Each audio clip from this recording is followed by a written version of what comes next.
ধোৱাচাঙত বিখালীৰ জলজীৱন আঁচনি ৩ বছৰে সম্পূৰ্ণ নহল কাছকাটা জলজীৱন আঁচনিৰ কাম বিখালীৰ বহুকেইটা আঁচনি এতিয়ালৈকে সম্পূৰ্ণ নহল ঠিকাদাৰে কাম সম্পূৰ্ণ নকৰাৰ অভিযোগ উত্থাপিত হৈছে বিখালীত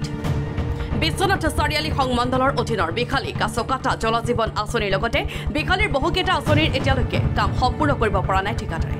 কাম সাৰ নাই বিভাগীয় কৰ্তৃপক্ষৰ আচলতে এনেকৈ চলিছে নেকি জলজীৱন আঁচনিৰ কাম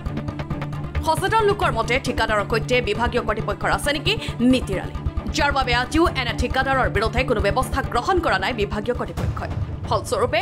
এটোপাল বিশুদ্ধ খোৱা পানীৰে অপেক্ষাত থাকিবলগীয়া হৈছে জনসাধাৰণ বিহালীত বহুত সমস্যা আছে বহুত সমস্যাৰ ভিতৰত এটা হৈছে পানী সমস্যা যেটো ভাৰত চৰকাৰে পানী সমস্যা সমাধান কৰিবৰ কাৰণে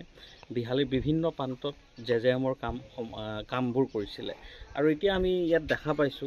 যে আজি বিগতৰ প্ৰায় 3 বছৰ দিন হৈ গ'ল কিন্তু ৰাংচালি দলনি আৰু ৰৌমাৰী এই তিনিখন গাঁৱত আজি 3 বছৰ দিনে কাম যি জেজেএমৰ কাম চলি আছিল ঠিকাদাৰে আজি 3 বছৰ দিন ধৰি এই কাম পেলাই থৈ দিছে কোনো এটা কাম সম্পূৰ্ণ হোৱা নাই আৰু তাত দেখা গৈছে ৰাংচালি যিটো কাছকটাৰ যিটো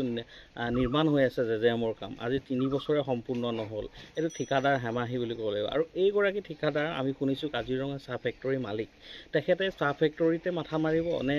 এই ঠিকাবিলাকত মাথা মাৰিব আৰু তেখেতৰ যিখিনি কাম লৈছে বিহালী বাদেও বিহালী আন ঠাইত তেখেতে কাম কৰিছে কিন্তু সেই কামবোৰতো তেখেতৰ হেমাহি এই এনেকুৱা এজন ঠিকাদাৰক অসম চৰকাৰে কাম দিবই নালাগে যিজন ঠিকাদাৰে কাম সম্পূৰ্ণ কৰিব নোৱাৰে তেখেতক কাম দিবই নালাগে আৰু তেখেতৰ ওপৰত ব্যৱস্থা গ্ৰহণ কৰিব লাগে তেখেতক আমি কেইবাবাৰো ফোন যোগে তেখেতক জনাইছো তেখেতক জনালে তেখেতে কয় কি অসম চৰকাৰে ফান্ড বন্ধ কৰি থৈছে ফান্ড নিদিলে আমি কাম কৰিব নোৱাৰো বুলি এনেকুৱা কিছুমান তেখেতে অভিযোগ দিয়ে যদি তেনেকুৱা অভিযোগেই দিয়ে যদি কাম কৰিবলৈ পকেটত আপোনাৰ যদি ধনেই নাছিল তেনেহলে কাম ল'ব নালাগিছিলে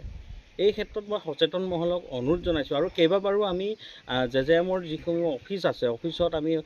অফিচৰ কৰ্তৃপক্ষক আমি জনাইছিলো অনুৰোধ কৰিছিলো যে আমাৰ কামখিনি সম্পূৰ্ণ কৰি দিব লাগে ৰাইজে পানী পোৱা নাই তেতিয়া অফিচে কয় কি ঠিকাদাৰৰ কথা কয় ঠিকাদাৰে কাম সম্পূৰ্ণ নকৰিলে আমি কি কৰিম ইয়াত ঠিকাদাৰ আৰু অফিচাৰসকলৰ